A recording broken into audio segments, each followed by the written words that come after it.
Tubahe ikaze bakunzi ba Lumen TV, ubu tugiye gutangira urugendo rwo gusomera hamwe gatigisimu. Tugiye guhera ku gice cy'intangiriro. Umutwe wa mbere, inkuru nziza y'Imana itugeraho. Ijambo ry'Imana, intangiriro y'inkuru nziza ya Yezu Kristu, umwana w'Imana. Ntihasingizwe Imana se umwami wacu Yezu Kristu, yadusakajemo imigisha y'amoko yose ituruka kuri roho mu ijuru ku bwa Kristu. Niwo kudutora igiriye wenyine mbere yo guhanga ibiriho byose, kugira ngo mu maso yayo tuzahore turi intungane n'indakemwa mu rukundo rwayo. Nuko igena kuva kare ko tuzayibera abana yirongeye, tubiheshejwe na Yezu Kristu, ko niko yabyishakiye ku buntu bwayo. Imana imaze kubwira abasekuruza bacu kenshi no ku buryo bwinshi ikoresheje abahanuzi, natwe muri iyi minsi turimo yatubwishije umwana wayo ari we yageneye kwegurirwa byose, akaba ari nawe yaremesheje ibintu byose iyo biva bikagera. Ikibazo cya mbere muri gatigisimu, abakristu ni bantu ki? Abakristu ni abemera Yezu Kristu bagakurikiza inyigisho ze, kandi bakaba baravutse bundi bushya ku bw'amazi na roho mutagatifu, cyangwa bari mu nzira yabyo. Ese kuba abakristu bidufitiye akamaro? Kuba abakristu bidufitiye akamaro koko, kuko ari ukwakira inkuru nziza y'Imana ikunda abantu bose, ikanabahamagarira gusangira ubuzima bwayo ubuziraherezo. Imana ikunda abantu bose idufitiye mugambi ki? Imana ikunda abantu bose idufitiye mugambi ki? Imana ikunda abantu bose idufitiye umugambi wo kutugira abana bayo muri Yezu Kristu, uduhuriza twese mu bwami bwayo. Imana yamenyesheje abantu bose inkuru nziza ite? Imana yamenyesheje abantu inkuru nziza ibabwirisha abahanuzi, ariko cyane cyane iboherereza umwana wayo Yezu Kristu. Ikibazo cya gatanu, Yezu Kristu ninde? Yezu Kristu ni umwana w'Imana wabigize umuntu, kugira ngo atumenyeshe byimaze Imana Data idukunda twese, kandi ngo nitumara kurangiza umurimo dushinzwe hano ku isi, azatugeze mu bugingo bw'iteka. Icya gatandatu, ubu ninde wamamaza inkuru nziza y'Imana? Ubu ni Kristu ubwe ukomeza kwamamaza inkuru nziza y'Imana akoresheje kiliziya ye. Bibiliya ni iki? Bibiliya ni igitabo gitagatifu cy'ijambo ry'Imana, kirimo ibitabo by'isezerano rya kera n'irishya. Bibiliya yanditswe nande? Bibiliya yanditswe n'abahanuzi n'intumwa n'abandi bantu benshi b'Imana bamurikiwe na roho mutagatifu.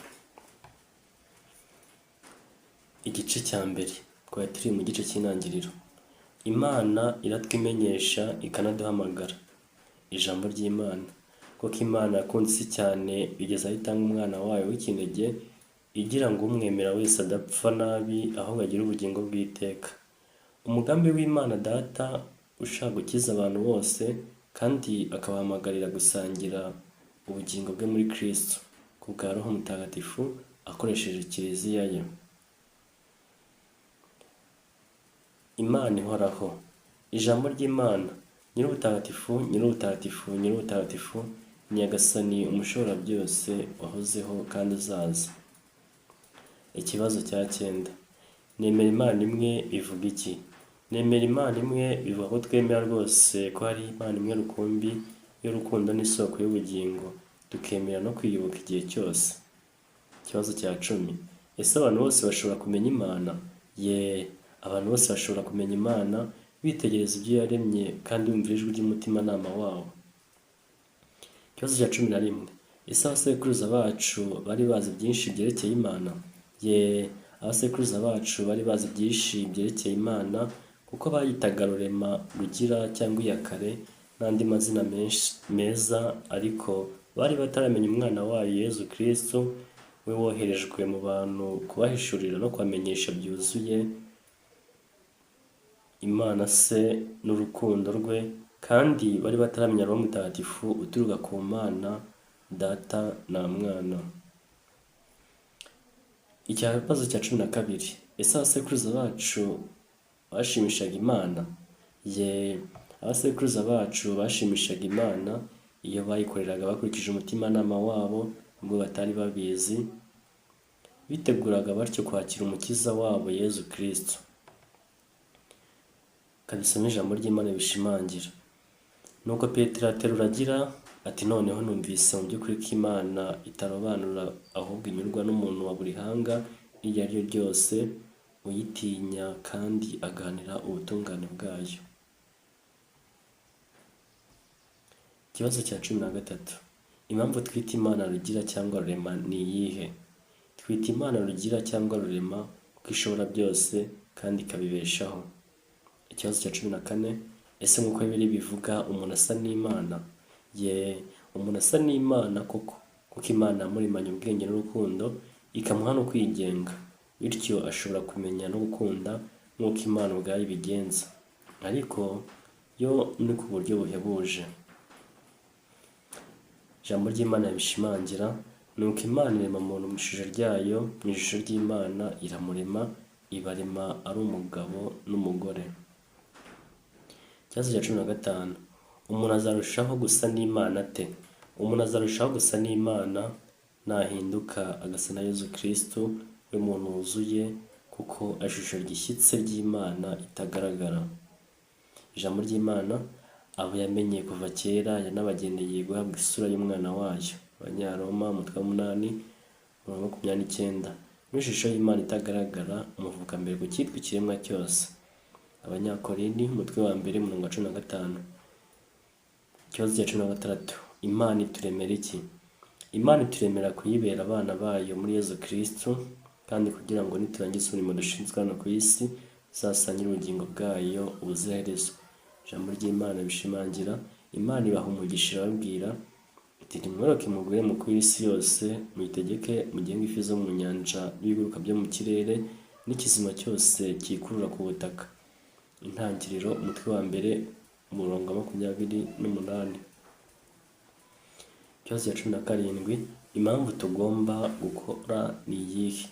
Tugomba gukora kugira ngo isi irusheho kuba nziza n'abayituye barusheho gutera imbere, kandi tuyerekeze ku Mana tunyujije muri Yezu Kristo. Ikibazo cya 18 muri gatigisimu. Abamarayika ni iki? Abamarayika ni ibiremwa by'Imana bidafite umubiri ariko bifite ubwenge n'ububasha bwinshi. Abamarayika beza bakora iki? Abamarayika beza basingiza Imana kandi bakatubwiriza gukora neza.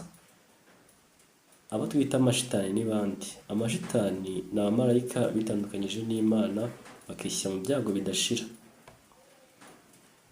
Ikibazo cya 22. Mbese Imana itegeka kuyikunda no kuyumvira? Imana itegeka kuyikunda no kuyumvira, ariko ntabwo ibiduhatira. Bibaye bityo ntitwaba tukigenga, kandi urukundo rwacu n'ukumvira kwacu byaba bibaye ubusa. Ikibazo cya 23. Mbese abantu bakomeje kuba inshuti z'Imana? Oya, abantu ntibakomeje kuba inshuti z'Imana kuko banze urukundo rwayo baracumura. Ikibazo cya 24. Icyaha cy'inkomoko ni iki? Icyaha cy'inkomoko ni icyaha cyatangiriye ku babyeyi ba mbere, kiranga bene muntu twese. Niyo mpamvu gukunda Imana n'abavandimwe biturushya.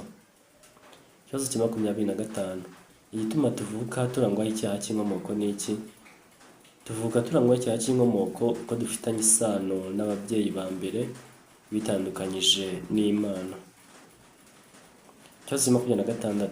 Ibyago byinshi n'amakuba tubona mu bantu biterwa n'iki?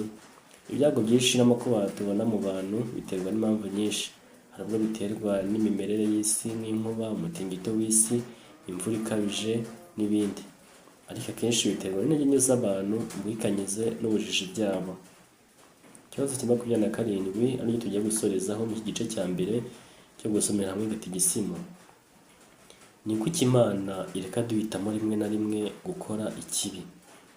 Imana ireka duhitamo rimwe na rimwe gukora ikibi kuko ariyo yaturemye twigenga, ishaka ko tuyikunda ku bwende bwacu.